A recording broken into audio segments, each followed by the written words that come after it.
அன்புடை தமிழ் நெஞ்சங்களுக்கு வணக்கம். இன்னைக்கு என்ன நாள் அப்படின்னா ஜனநாயகன் டே. அப்போ இன்னைக்கு நம்ம எதை பற்றி பேச போகிறோம் அப்படின்னா ஜனநாயகன் ரிவ்யூ அதான் நம்ம பண்ண போகிறோம். இந்தியாவினுடைய ஜனநாயகர்கள் மக்கள்லாம் எப்படி இருக்கிறாங்க, வடக்கு எப்படி இருக்கிறாங்க, தெற்கு எப்படி இருக்கிறாங்க, நம்ம என்ன பண்ணிக்கிட்டு இருக்கிறோம் அப்படிங்கிற பல விஷயங்களை தான் பேச போகிறோம்.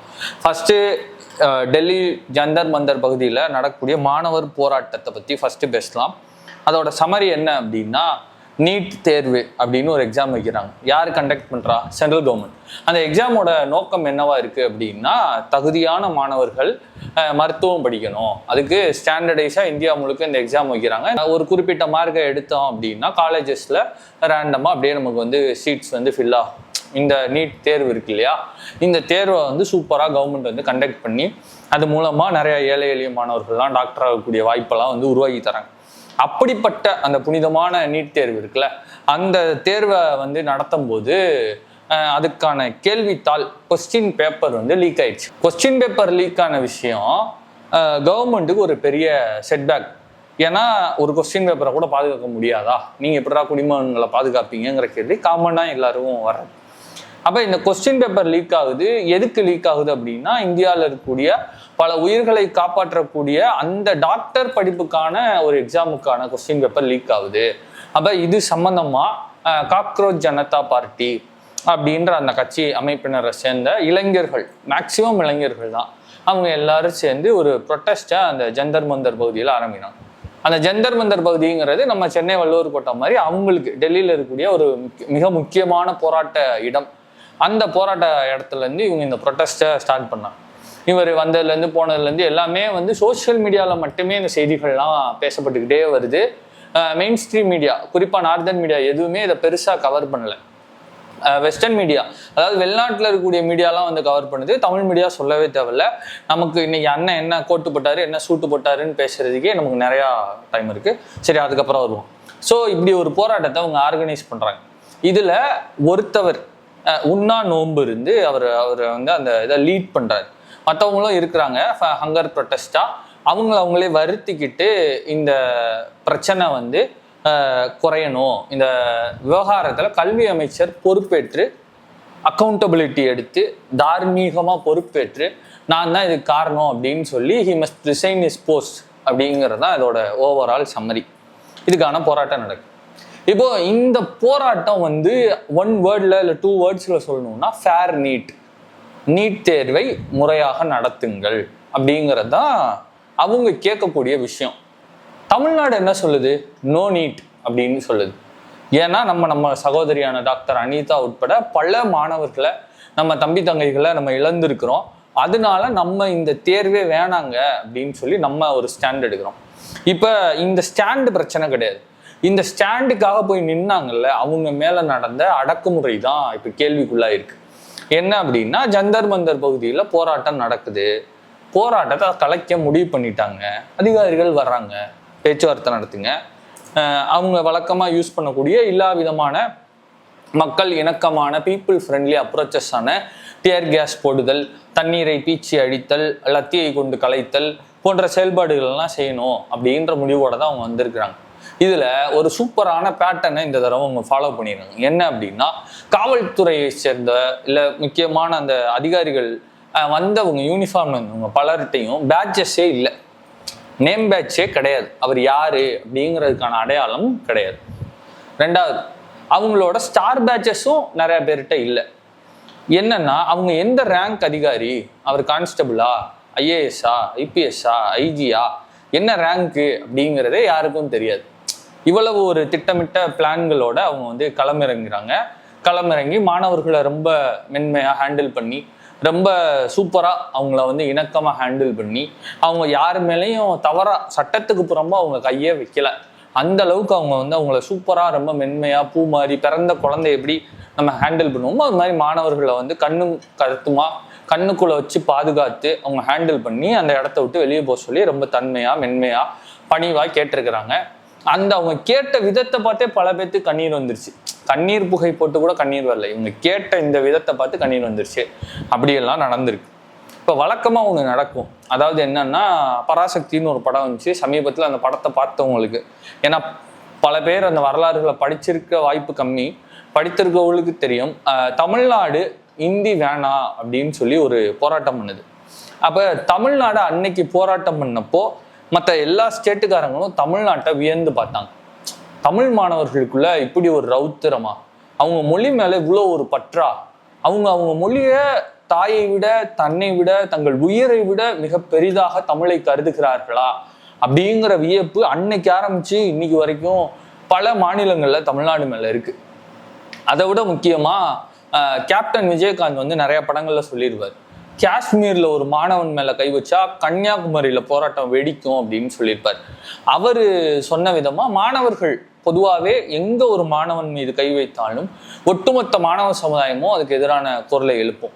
இப்போ இந்தியாவோட மிகப்பெரிய மக்கள் தொகையில மிகப்பெரிய அளவில் இருக்கக்கூடியவர்கள் இளைஞர்கள். அதுல ஒரு குறிப்பிட்ட பகுதி இளைஞர்கள் வந்து ஒண்ணு கூடி போராட்டம் நடத்தும் போது அவங்க மேல இவ்வளோ அடக்குமுறை, அராஜகம், இவங்க மேல இவ்வளோ இவங்களால என்ன பண்ண முடியுங்கிற ஒரு அதிகார தொனியில அவங்கள ஹேண்டில் பண்ணியிருக்காங்க. அதுக்கான எதிர்ப்பு குரல்கள் தமிழ்நாட்டில் பல மாணவர்கள் பல மாவட்டங்களில் எழுப்ப ஆரம்பிச்சிருக்கிறாங்க. எழுப்ப ஆரம்பித்த மாணவர்கள்ட்ட என்னென்ன வார்த்தைகள்லாம் பயன்படுத்தியிருக்காங்கன்னு பார்த்தோம்னா அதான் ரொம்ப ஷாக்கிங்காக இருக்கு. போராட்டத்தை ரோட்டில் வந்து பண்ண நீ யாரு, இது ஒரு கேள்வி. மக்கள் போகிற பகுதியில் போராட்டம் பண்ணால் கைது பண்ணி உள்ளதான் போடுவாங்க, இது ஒரு பதில். அதுக்கப்புறம் ஒரு காவல்துறை அதிகாரி வந்து சொல்றாரு, 5 பேர் நீங்க ஒன்னா போனீங்கன்னா என்னால அரெஸ்ட் பண்ணி உள்ள போட முடியுங்கிறாரு. இன்னொருத்தர் அப்படிதான் பண்ணுவேன், உன்னை சம்மன் பண்ணுவேன், உன்னால முடிஞ்சதை பார்த்துக்க அப்படின்னு சொல்றாரு. இதெல்லாம் வந்து நம்ம சொல்ல வேண்டியதில்லை. நீங்க இணையத்துக்குள்ள போனாலே, இன்ஸ்டாக்குள்ள போனாலே இந்த அத்தனை வீடியோஸும் கண்ணுக்கு படும், ட்விட்டர்ல போனா வரும், இதெல்லாமே நீங்க பார்க்கலாம்.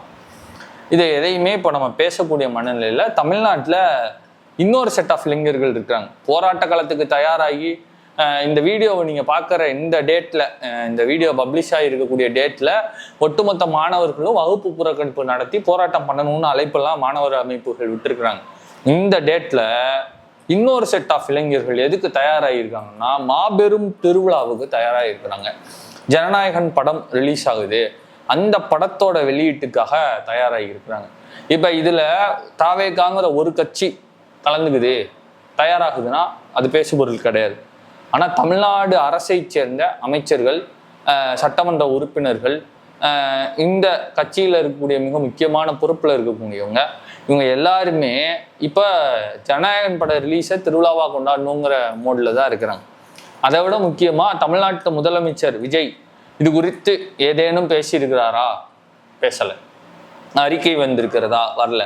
இல்லையே, அறிக்கை வந்திருக்கே உனக்கு தெரியாது அப்படின்னு நீங்க கமெண்ட்ல குமிறீங்கன்னா, தாவேக்காவின் சார்பாக ஒரு அறிக்கை விஜய் அவர்களிடமிருந்து அறிக்கை வந்திருக்குதா, இதுக்கு பதில் வந்திருக்குதா அப்படின்னா கிடையாது.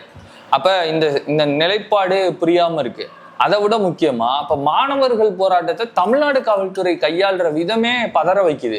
மாணவர்களை அடிப்பது, துன்புறுத்துவது, மதுரை காமராஜ் யூனிவர்சிட்டியில வகுப்பறைக்குள்ள புகுந்து, காலேஜுக்குள்ள புகுந்து அங்க உட்கார்ந்துருக்கிற ஒரு ஸ்டூடெண்ட்டு வந்து கூப்பிட்டு நீங்க போராட்டம் பண்ணுவீங்கன்னு முன்னெச்சரிக்கை நடவடிக்கையா கைது பண்ண போறோம்னு சொல்றது, இதெல்லாம் எந்த விதமான அணுகுமுறைன்னு தெரியல. இப்ப தமிழ்நாடு வந்து நம்ம என்ன பண்ணிட்டு இருக்கோம், தமிழ்நாட்டு மாணவர்கள் எல்லாம் பார்க்க எப்படி இருக்குன்னு தெரியல. நேம் பேட்ச் இல்லாம தமிழ்நாடு காவலர்கள் வந்து மாணவர்களை கைது பண்ணியிருக்காங்கன்னு கைதான மாணவர்கள் வந்து பேட்டி கொடுக்குறாங்க. அப்ப இந்த பேட்டர்ன் வந்து ஒரே மாதிரி இருக்குன்ற கேள்வியும் கண்டிப்பா எழுது. இப்ப மாணவர்களை தமிழ்நாட்டுல இவ்வளவு வேகமா கைது பண்ண வேண்டிய தேவை என்ன அரசுக்கு? மாணவர்கள் போராட்டம் பெர்மிஷனு உங்களுக்கே வந்து கடந்த முறை ஆட்சியில் இருந்த திமுக கொடுக்கவே கிடையாது, தீய சக்தி. அதனால அவங்க யாரையும் போராட்டம் பண்ண அலோவ் பண்ணல. நீங்க தூய சக்தி, மாணவர்களுக்காக நிற்கக்கூடிய சக்தி, மாணவர்களோடு நிற்கக்கூடிய சக்தி, அனைத்து மாவட்டத்திலையும் கலெக்டர்ஸ்க்கு வந்து நீங்க இன்டிமேட் கொடுங்க, இதெல்லாம் போராட்டத்துக்கான இடங்கள், மாணவர்கள் போராட்டத்தை நடத்துங்க, அதுக்கான பதில் கிடைக்கட்டும் அப்படின்னு சொல்லுங்க. ஐயா, இதை வந்து அஃபிஷியல் ஜீவோவா போட முடியாது, அது உங்களுக்கும் தெரியும் எனக்கும் தெரியும். வாய்மொழி உத்தரவா மாணவர்கள் போராட்டம் பண்ணட்டும், அதுக்கான அமைதியான வேலைகளை பாருங்கன்னு சொல்லுங்க. அதெல்லாம் நடக்காது. எல்லாரும் Jana Nayagan first day first show வேலையில பிஸியாக இருக்கிறாங்க, அதை கடந்து போயிடுவோம். இப்போ ஜந்தர் மந்தரில் நடக்கூடிய இன்னும் சில காட்சிகள்லாம் ரொம்பவே மனசை நெகிழ வைக்குது. இந்த போராட்டத்துக்கு பின்னாடி யார் வழக்கம் போல ஆரம்பிச்சிட்டாங்க, இது வந்து வெளிநாட்டு சதி அந்த வெளிநாட்டு பணத்தெல்லாம் வச்சு தான் இவங்க போராட்டம் பண்ணுறாங்க. இந்தியாவின் இறையாண்மையை வந்து சிதைக்க பார்க்குறாங்க. அதே மாதிரி புகழ்பெற்ற வடநாட்டு இயக்குநர்கள்லாம் ஸ்கிரிப்டுக்கு ரெடி ஆகிட்டாங்க. நீட் பேப்பரை லீக் பண்ணதுக்காக டெலகிராமை பேன் பண்ணல, அது வேற ஏதோ ஒரு ஒரு ஒரு ப்ரொபகேண்டா உருவாக்கி அதை தடுக்கிறதுக்காக நாங்கள் பண்ண மாஸ்டர் மூவ் தான் இந்த டெலகிராம் பேனே அப்படிங்கிற ரேஞ்சுக்கெலாம் கதையெல்லாம் ஸ்கிரிப்ட்லாம் எழுத ஆரம்பிச்சிட்டாங்க. சூப்பராக அது போயிட்டுருக்கு. ஆனால் டெல்லியில் இருக்கக்கூடிய மக்கள் செய்திருக்கக்கூடிய காரியம் வந்து பலரையும் நெகிழ வைத்திருக்கு. பல இடத்துல இருந்து உணவுகள் வெறும் ஜந்தர் மந்தர் மட்டும் போட்டு உணவுகளை ஸ்விக்கியில் சொமேட்டோவில் அனுப்பிக்கிட்டே இருக்காங்க. அவங்க வந்து உணவு பொட்டலங்கள் அனுப்புகிறாங்க, தண்ணீர் பாட்டில்கள் அனுப்புகிறாங்க. தொடர்ந்து பல ஏரியாஸ்லேருந்து வந்துகிட்டே இருக்கு. அதை எல்லாத்தையும் அவங்க என்ன பண்ணியிருக்காங்க தெரியுமா? மாணவர்கள், அங்கே இருக்கக்கூடிய இளைஞர்கள்லாம் என்ன பண்ணியிருக்கிறாங்கன்னா, அதை எல்லாத்தையும் ஒரு பஃபே மாதிரி செட் பண்ணிட்டாங்க. அதாவது வரக்கூடிய பொருட்களை ஒரு இடத்துல மொத்தமாக ஆர்கனைஸ் பண்ணி வச்சுட்டாங்க. அந்த மாணவர்கள் யார் யாரெல்லாம் வர்றாங்களோ யாருக்கு எது பிடிக்குதோ எடுத்து சாப்பிடலாம், யார் வேணாலும் எதை வேணாலும் எடுத்து சாப்பிடுங்கிற மாதிரி ஒரு ஓப்பன் சிஸ்டமாக அதை மாற்றிருக்கிறாங்க. அதுவுமே ரொம்ப நெகிழ வச்சிருக்கு. அதே மாதிரி போராட்டத்தப்போ அடிக்க வரக்கூடிய காவல்துறையினரை நோக்கி இல்லை அந்த படை வீரர்களை நோக்கி மாணவர்கள் நடந்து கொள்கிற விதம் இருக்குல்ல, அடிங்க, இந்த நாட்டில் நான் பிறந்தது என் பாவம் தான், என் சாபம் தான், அடிங்க அப்படின்னு சொல்லி ஓடாமல் ஒளியாமல் நெஞ்சுரத்தோடு அவங்க முன்னாடி எதிர்த்து நிற்கிறாங்க. தேசிய கொடியை மீண்டும் மீண்டும் கைகளில் ஏந்தி கொண்டு நின்று கொண்டே இருக்கிறாங்க. இப்போ இந்த போராட்டத்தின் நோக்கம், அவங்க கேட்கறது ஃபேர் நீட், நம்ம கேட்கறது நோ நீட். இந்த நோக்கத்தை பற்றி பேசுறதுக்கான நேரம் இன்னும் இருக்குது. நம்ம அதை பற்றி டிஸ்கஸ் பண்ணுவோம். யாருக்கு எது வேணும், வேணுமா வேணாமான்லாம் பேசுவோம். ஆனால் இந்த மாணவர்கள் மீது, இந்த இளைஞர்கள் மீது விழுகின்ற அடி வந்து இந்திய ஜனநாயகத்தின் மீதே விழுகின்ற அடி. ஸோ இதுக்கு இந்திய ஜனநாயகத்தில் இருக்கக்கூடிய நாம் ஒவ்வொரு ஜனநாயகத்தின் ஒவ்வொரு பலனையும், current, light, fan, road, bus, medical, கல்வி, இது எல்லாத்தையும் சுகமாக உட்காந்து என்ஜாய் பண்ணக்கூடிய நாம இதுக்கு எப்படி ரியாக்ட் பண்ண போகிறோம் அப்படிங்கிறது தான் முக்கியம். இந்த ஜனநாயகன் ரிவ்யூவை எழுத போகிறது நம்ம ஒவ்வொருத்தரும் தான், நம்மளோட வாய்ஸஸ் தான்.